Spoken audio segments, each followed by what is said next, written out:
بەهۆی گرانبوونی ئاردەوە نانەواخانەکانی سەید سادق و هەڵەبجەمانیان لە کارەکانیان گرت و نانەواکانیان داخست. فڕۆکەکانی تورکیا نەخۆشخانەیەکیان لە شنگال بۆردومان کرد و برینداریش هەیە. ڕۆژانی 19 و 20 ئەم مانگە موچەی مانگی حوتی لیوە هاوبەشەکانی وەزارەتی پێشمەرگە دابەش دەکرێت. سڵاوتان لەبێت توم کاتتان باش، گرنگترین هەواڵەکانی ئەمڕۆتان پێشکەش دەکەم. بە گوێرەی ئەو زانیاریانەی دەستکەوتون کەمێک لەمەوبەر فڕۆکە شەڕکەرەکانی تورکیا نەخۆشخانەیەکیان لە گوندێکی شنگال کردوتە ئامانجوو.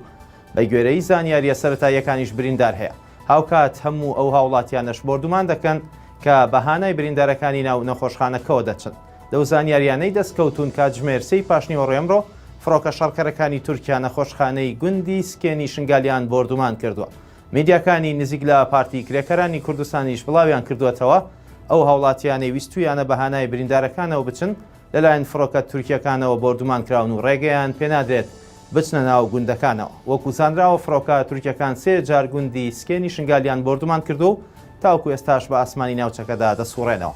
هێرشەکەی ئەمڕۆی سەر شنگال لە کاتێکدا نیوەڕۆی دوێنێ درۆنێکی تورکی سنتەری قەزای شنگالی کردە ئامانجوو بۆردومانی ئۆتۆمبیلێکی فەرماندەیەکی یەپەشەی کردو. بەهۆیەوە فەرماندەکە و دوو پاسەوانی کوژان و 3 هاوڵاتی دیکەش بریندار بوو. بەهۆی گرانبوونی ئاردەوە نانەواخانەکانی سەید سادق و هەڵەبجەمانیان لە کارەکانیان گرت و نانەواکانیان داخست. ئەمڕۆ بەهۆی بەرزبوونەوەی نرخی ئاردەوە تەواوی نانەواکانی سەید سادق و زۆرینەی نانەواکانی هەڵەبجە بایکۆتی کارەکانیان کرد و ڕایانگەیاند بەرزبوونەوەی نرخی ئارد ناچاری کردوون کار نەکەن. نانەواکان ئاماژەیان بۆ ئەوەش کرد لە ماوەی 2 ڕۆژی ڕابردوودا نرخی فەردەیەک ئارد لە 32,000ەوە گەیشتووەتە 40,000 دینار. بەشێک لە نانەواکانیش باز لەوە دەکەن یان دەبێت 6 نان بدەنە 1000 دینار یاخود واز لە کارەکانیان بهێنن ئەگەرنا زەرمەند دەبن. بەرزبوونەوەی نرخی ئارد لە بازاڕەکانی هەرێمی کوردستان لە کاتێکدای حکوومەت و لایەنە پەیوەندیدارەکان بەردەوام باز لەوە دەکەن کە چاودێریان خستۆتە سەر نرخی شمەکەکان و ڕێگە بە گرانبوونی هیچ پێداویستیەک نادا. سەرچاوەیەک لە وەزارەتی پێشمەرگە ڕایگەیاند ڕۆژانی 19 و 20 ئەم مانگە موچەی مانگی حوتی لیوە هاوبەشەکانی وەزارەتی پێشمەرگە دابەش دەکرێت. سەرچاوەیەکی باڵای وەزارەتی پێشمەرگە کە داوای کرد ناوی ئاشکرا نەکرێت بە شارپەرستی ڕاگەیاند. دابەشکردنی موچەی مانگی حوتی لیوەکان دواکەوتووە بەڵام کێشەکە پەیوەندی بە ئەمریکەکانەوە هەیە و ئەمڕۆ موچەکە دابین کراوە و 19 و 20 مانگیش دەست بە دابەشکردنی دەکرێت. وەزارەتی پێشمەرگەی حکوومەتی هەرێمی کوردستان 16 لیوای هاوبەشی هەیە و لە ماوەی 6 مانگی ئەم ساڵدا 3 جار 3 موچەیان پێکەوە وەرگرتووە کە دەکاتە 9 موچە. موچەی مانگی حوتیشیان دواکەوتووە.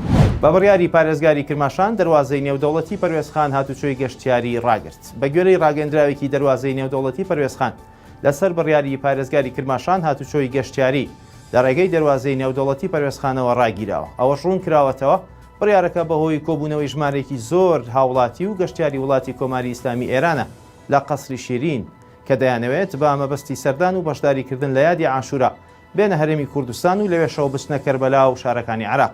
ئەوەش باسکراوە ماوەی ڕاگررتنی هاتوچۆی گەشتیاری لە دەواازەکە دیاری نەکراوە. تەنیا هاوڵاتیانی هەردوو وڵات دەتوانن بگەڕێنەوە بۆ وڵاتەکانی خۆیان. بەهۆی نزیکی لە سنووری شارەکانی ناوەڕاست و باشووری عێراقەوە ساڵانە بەشێکی زۆر لە گەشتیارانی ئێران لە دەواازەی نێودەوڵەتی پەروێزخانەوە دێنە هەرێمی کوردستان و دواتر سەردانی شارەکانی عێراق بە تایبەت کەربەلا دەکەن. ئەوەش بە مەبەستی بەشداریکردن لە یادی عاشورا. بزوتنەوەی تالیبان ڕایگەیاند تورکیا دۆستی ئەفغانستان و هاوپەیمانیانە. لە نوێترین هەڵوێستی بزوتنەوەکەی بەرامبەر وڵاتانی بیانی لە ئەفغانستان مەلا محەممەد یعقوب سەرکردەی تالیبان ڕایگەیاند تورکیا دەیەوێت پەیوەندیەکی پتە و لەگەڵ ئێمە دروست بکات. ئێمەش داوا لە ئەردۆغان دەکەین ڕێز لە ئەفغانستان بگرێت. وتیشی تورکیا بە وڵاتێکی دوژمنی خۆیان نازانن بەڵکو هاوپەیمانیانە. سەرکردەکەی بزوتنەوەی تالیبان ئاماژەی بۆ ئەوەش کرد ڕێگە نادەن هیچ وڵاتێک لە ڕووی سەربازیەوە لە سەرخاکی ئەفغانستان بمێنێت. لێرە و لەوێ هەندێک وڵات دەبینن بۆیە ئەوەی پێویست بێت دەیکەن. باسی لەوەش کرد هەرچەندە ئەمریکا دەیەوێت ئەمنیەتی فڕۆکەخانەی کابوڵ بداتە تورکیا بەڵام بزوتنەوەی تالیبان بە توندی ئەوە ڕەت دەکاتەوە. خواتان لەگەڵ.